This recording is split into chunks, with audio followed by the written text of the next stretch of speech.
आदाब। उर्दू खबरनामे में आपका खैर मकदम है। मैं हूं सायमा काजी। आए डालते हैं नजर अहम सुर्खियों पर।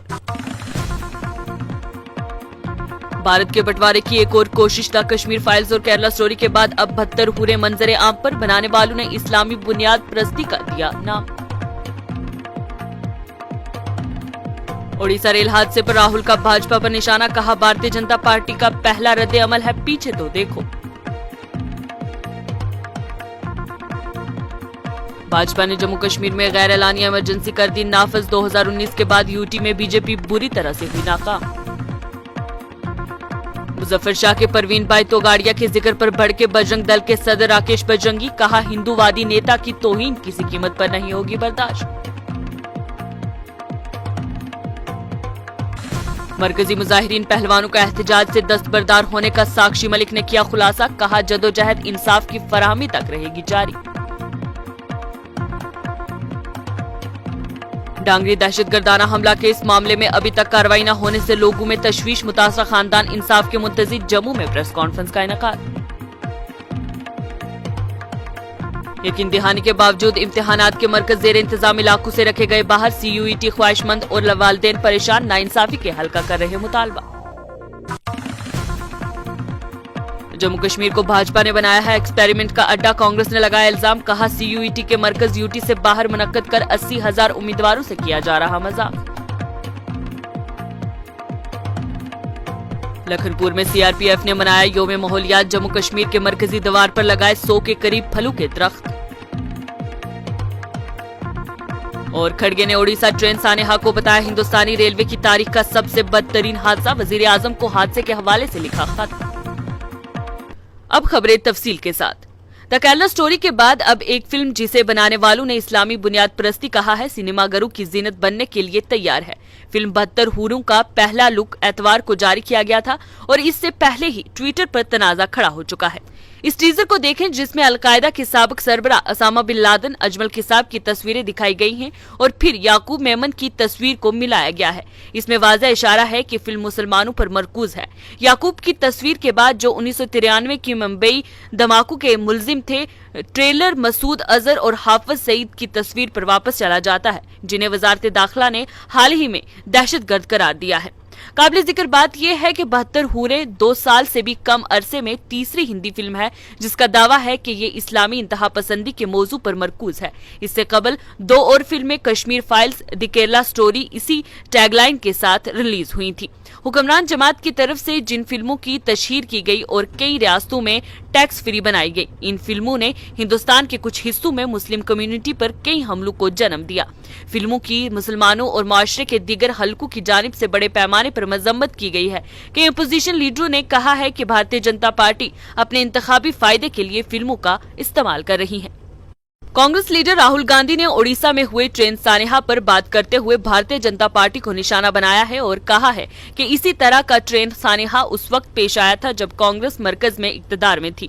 उस वक्त के वजीर रेलवे ने अखलाकी बुनियादों पर इस्तीफा दे दिया था। तब कांग्रेस ने ये नहीं कहा कि अंग्रेजों की वजह से ट्रेन को हादसा पेश आया, लेकिन बीजेपी की आदत है कि वो अपनी गलतियों को कबूल नहीं करती और सवाल पूछने पर कांग्रेस को मरूद इल्जाम ठहराती। मजीद बोलते हुए राहुल ने कहा कि भाजपा से अगर कुछ भी पूछे वो पीछे मुड़कर इल्जाम लगाएगी। इससे पूछे कि उड़ीसा ट्रेन हादसा कैसे हुआ, वो बात करेंगे कि कांग्रेस ने 50 साल पहले क्या किया था। बीजेपी का पहला रद्द अमल हमेशा पीछे मुड़कर देखना होता है।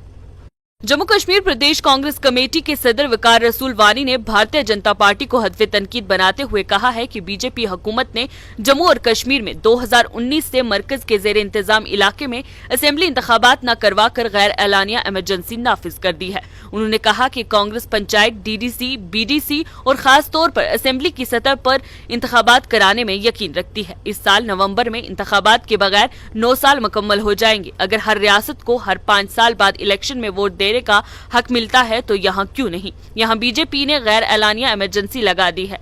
यकीनी तौर पर जम्मू और कश्मीर में इंतखाबात होने चाहिए। सवाल पूछे जाने पर कि क्या आइंदा वक्त में कांग्रेस पीएजीडी से इत्तेहाद करेगी तो विकार रसूल ने जवाब दिया कि हमने पीएजीडी सेटअप के तहत फारूक अब्दुल्ला और महबूबा मुफ्ती के साथ स्टेज शेयर किया है। अब हम मुश्तरका मसाइल पर एक साथ खड़े हैं। चूंकि कांग्रेस का मंशूर एनसी और पीडीपी से बिल्कुल मुख्तलिफ है, इसलिए ताउन नहीं हो सकता।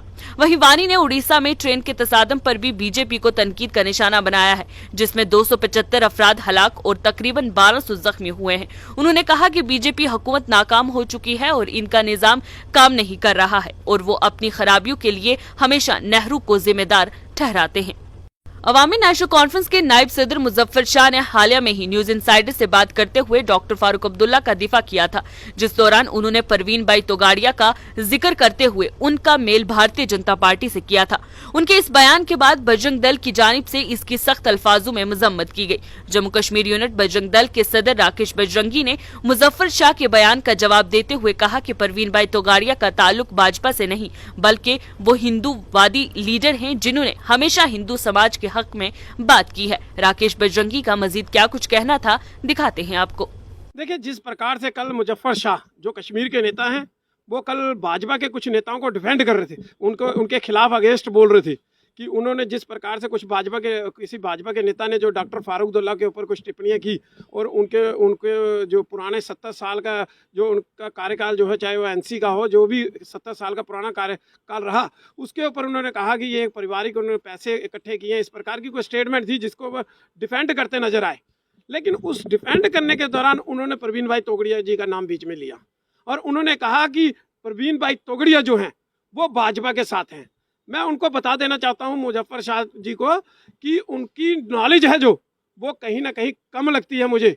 शायद वो सोशल मीडिया या समाचार जो है वो देखते नहीं, या उनको जो यहाँ की स्थिति है उसके बारे में पता ही नहीं कि परवीन भाई तोगड़िया एक हिंदूवादी नेता हैं और वो एक संगठन के सरगना है और जो अंतर्राष्ट्रीय हिंदू परिषद है, राष्ट्रीय बजरंग दल है, उसको बनाने वाले डॉक्टर परवीन भाई तोगड़िया हैं। पहलवानों के जारी एहतजाज से दस्तबरदारी की खबरों के कुछ मिनट बाद ओलंपिक मेडलिस्ट साक्षी मलिक ने तमाम खबरों का खुलासा करते हुए इन्हें अफवाह करार दिया है। ट्विटर पर लिखते हुए साक्षी ने ये वाज़ेह कर दिया है कि एहतजाज से ना वो पीछे हटी हैं और ना बाकी उनके साथ थी। साथ ही उन्होंने ये भी कहा है कि वो एहतजाज के साथ रेलवे में अपनी जिम्मेदारियों को पूरा करेंगी और इंसाफ के लिए लड़ती रहेंगी। ट्विटर पर एक न्यूज चैनल की खबर का स्क्रीनशॉट शेयर करते हुए साक्षी ने कहा कि बराए मेहरबानी गलत खबर ना फैलाएं। उनका कहना था कि पहलवानों का जद्दोजहद इंसाफ की फरहमी तक जारी रहेगा। 1 जनवरी को राजौरी हमले में दहशतगर्दाना हमले में अपने 2 बेटों को खोने वाली सरोज बाला ने हुकूमत से इंसाफ फराहम करने की अपील की है। उन्होंने खैराती तंजीम ह्यूमैनिटी फर्स्ट की चेयरपर्सन अमनदीप सिंह के हमरा जम्मू में एक प्रेस कॉन्फ्रेंस से खिताब करते हुए कहा कि वो अपने बच्चों के लिए इंसाफ चाहती हैं। उन्होंने मरकजी वजीर दाखिला अमित शाह से मुदाखलत करने और इसके खानदान को इंसाफ दिलाने की अपील की है। उन्होंने प्रेस कॉन्फ्रेंस के दौरान नाराजगी का इजहार करते हुए कहा कि जब भी वो किसी दहशतगर्द को खत्म करते हैं वो मुझे फोन करते हैं, लेकिन मैं नकाब पोश हमला आवर को कैसे पहचान सकती हूं जो फौजी लिबास में मलबूस था। मैंने कभी उसका चेहरा नहीं देखा तो मैं उसे कैसे पहचान सकती हूं। ख्याल रहे बाला के 2 बेटे प्रिंस और दीपक जम्मू कश्मीर के राजौरी जिला के ढांगरी गांव में दहशतगर्दाना हमले में मारे गए थे। दहशतगर्दों ने 1 जनवरी को ढांगरी गांव पर हमला किया था और गांव वालों को निशाना बनाया था और देसी साख्ता धमाका खेज डिवाइस आईईडी लगाने से पहले फरार हो गए थे। जबकि दहशतगर्दों की फायरिंग में 5 अफराद मारे गए, 2 दीगर अगली सुबह आईईडी धमाके में मारे गए, जबकि दोहरे हमलों में 14 देहाती भी जख्मी हुए थे। पूछताछ उनकी भी नहीं की कि इतनी बड़ी गलती हो, अगर ना होती तो जो हमारे सुबह 2 बच्चे गए हैं बेचारे उनकी जाने ना जाती, उससे हमारे 14 बच्चे जो है वो बहुत ज़्यादा इंजर्ड हुए हैं। वो तो बेचारे किसी काम के है नहीं, किसी की टांग नहीं है, किसी की बाजू नहीं है। तो हम सरकार से कुछ भी नहीं मांगते हैं, लेकिन सिर्फ यही मांगते हैं कि हमें सिर्फ बच्चों का न्याय दे दो। और एक मेरा बच्चा कम से कम 7 दिन तक वो बातें करता रहा। पहले डिस्ट्रिक्ट हॉस्पिटल राजौरी में 5 दिन उसको वहाँ पे रखा, उन्होंने बोला कि कोई बात नहीं, आपका बच्चा जो है 90% ठीक है, तो हम इसको यहाँ से कहीं भी आगे पीछे शिफ्ट नहीं करेंगे। उसके बाद दिन पर दिन मेरे बच्चे के अंदर वो जो एक गोली थी वो उसको पॉइजन बना बना के उसका शरीर ऐसे हो गया था ना, बिल्कुल उसने शरीर का कलर बदल दिया। जब तब हमने उनको बोला कि आप ऐसा करो कि हमारे पास कोई मशीनें वगैरह नहीं है तो उसको आप जम्मू ले जाओ, वहाँ पे इसको वहाँ पे चेकअप करवाओ, इसकी टांग की बहन की ऐसी वैसी है। लेकिन मेरे बच्चे का ना तो उन्होंने रजौरी में कोई बिल्कुल ही नहीं केयर की। अगर डॉक्टरों की लापरवाही ना होती तो मेरा छोटी वाला बच्चा भी नहीं जाता था।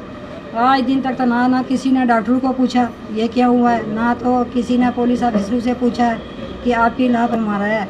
इनको मेरे बच्चों को नहीं मारना चाहिए था। अगर मारा मेरे बच्चों को तो मुझे बच्चों का न्याय चाहिए। अगर सरकार मेरे बच्चों का न्याय दे सकती है तो ठीक है, नहीं तो फिर मैं जो आगे वाला कदम उठाने के लिए जा रही हूँ उसके आगे फिर मैं सरकार की भी नहीं सुनूंगी। अभी मैं सरकार भी की सुन रही हूँ। बस मेरी इतनी अर्ज है। जम्मू और कश्मीर के उम्मीदवारों के CUET अंडर ग्रेजुएट इम्तहानात को कुछ दिन पहले इस यकीन दहानी के साथ मंसूख कर दिया गया था कि इम्तहानात जम्मू और कश्मीर के मरकज के जेर इंतजाम इलाकों में मुनक्कद किए जाएंगे। हुकाम ने कहा था कि नेशनल टेस्टिंग एजेंसी मकामी उम्मीदवारों के लिए जम्मू कश्मीर UT में इम्तिहानी मराकज कायम करेगी। LG मनोज सिन्हा की मुदाखलत के बाद इम्तहानात को मंसूख कर दिया गया था। अब तलबा ने कहा है कि उन्हें एडमिट कार्ड मिले हैं जिनमें जलंधर, पंजाब और जम्मू और कश्मीर से बाहर दीगर शहरों में इम्तिहानी मराकज अलॉट किए गए हैं। कई उम्मीदवारों ने अपने एडमिट कार्ड दिखाए और कहा है कि वो जलंधर, पंजाब में हाजिर नहीं हो पाएंगे क्योंकि ज्यादातर उम्मीदवारों की माली हालत उन्हें CUET के इम्तिहान के लिए JKUT से बाहर जाने की इजाजत नहीं देती। ख्वाहिशमंद और वालिदैन परेशान हो गए हैं और इस नाइंसाफी का हल चाहते हैं। जम्मू में इंडियन नेशनल कांग्रेस की जानिब से एक प्रेस कॉन्फ्रेंस का इनेकाद किया गया जिसकी सरबराही जमात के तर्जुमान रविंदर शर्मा कर रहे थे। प्रेस कॉन्फ्रेंस से खिताब करते हुए रविंदर शर्मा ने कहा कि नेशनल टेस्टिंग एजेंसी मकामी उम्मीदवारों के लिए जम्मू कश्मीर यूनियन टेरिटरी से बाहर मराकज का कायम करके इनकी मुश्किलात में इजाफा कर रही है क्योंकि दूर दराज इलाकों से आने वाले बच्चों के लिए ये मुमकिन नहीं कि वो जलंधर, पंजाब या हरियाणा जाकर इम्तिहान दे सके।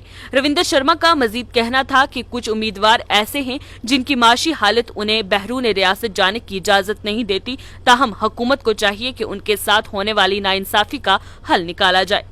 अहम मुद्दा जो इस वक्त युवाओं को डिस्टर्ब कर रहा है और बड़ी चिंता का विषय है कि पिछले कुछ दिनों से आप देख रहे हैं कि कॉमन यूनिवर्सिटी एंट्रेंस टेस्ट उसके लिए बच्चे जो हैं वो कंफ्यूज हैं।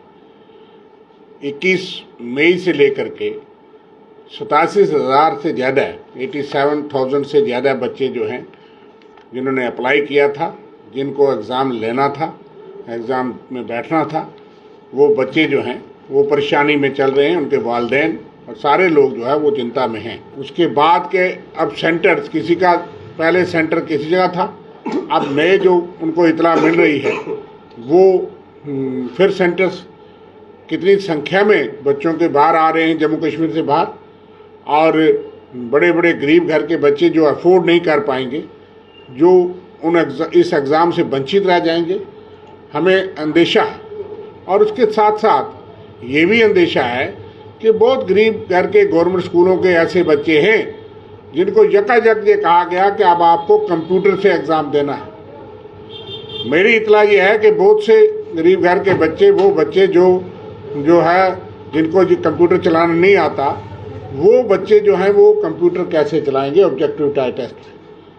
क्या ये पढ़े लिखे बच्चों की फौज की 121 बटालियन CRPF कैंप लखनपुर ने माहौलियाती तहफ्फुज के लिए पूरे लखनपुर में 100 फलों के पौधे लगाए। इस मौके पर CRPF की एडिशनल कमांडेंट 121 बटालियन की आरती कोठारी ने बताया कि आज जंगलात के बगैर इंसानों, जानवरों और परिंदों की जिंदगी महफूज नहीं है। उन्होंने कहा कि जंगलात न होने की वजह से ऑक्सीजन की कमी होगी। ऑक्सीजन इंसानों, जानवरों और परिंदों के लिए जरूरी है। उन्होंने कहा कि आज दुनिया ग्लोबल वार्मिंग के मसले से दो चार है। बेवक्त बारिश हो रही है, ये सब दरख्तों और पौधों की तबाही की वजह से हो रहा है।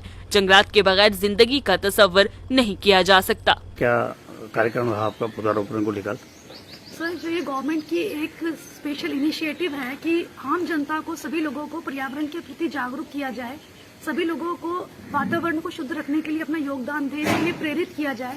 इसके लिए हमारे IG सर महेश चंद्र लाडा सर और हमारे CO सर की तरफ से हमें इंस्ट्रक्शंस मिली थी कि अपने आसपास का जो इलाका है उसमें लोगों को जागरूकता का अभियान चलाकर पेड़ पौधे लगाकर उनको भी प्रेरित किया जाए वातावरण को शुद्ध रखने के लिए। जैसा कि ये मुहिम चली है कि हमें अपने पर्यावरण को सुरक्षित रखना है, रिड्यूस, रीयूज और रिसाइकल। मतलब जो भी वेस्ट है उसको कम से कम करें आप जनरेट, उसको जितना हो सके रीयूज करें और उसको रिसाइकिल में डालें।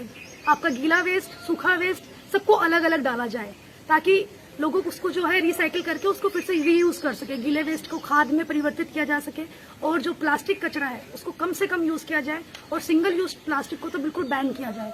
तो उसी की एक मुहिम जो है उससे आगे जुड़े हुए हम लोग पेड़ पौधे लगाकर यहाँ हॉस्पिटल में और सर के साथ, पार्षद सर के साथ, डॉक्टर सर के साथ इस मुहिम को आगे बढ़ा रहे हैं और लोगों के बीच जागरूकता अभियान चला रहे हैं कि ज्यादा से ज्यादा वृक्ष लगाएं, पेड़ लगाएं और पर्यावरण को सुरक्षित बनाएं।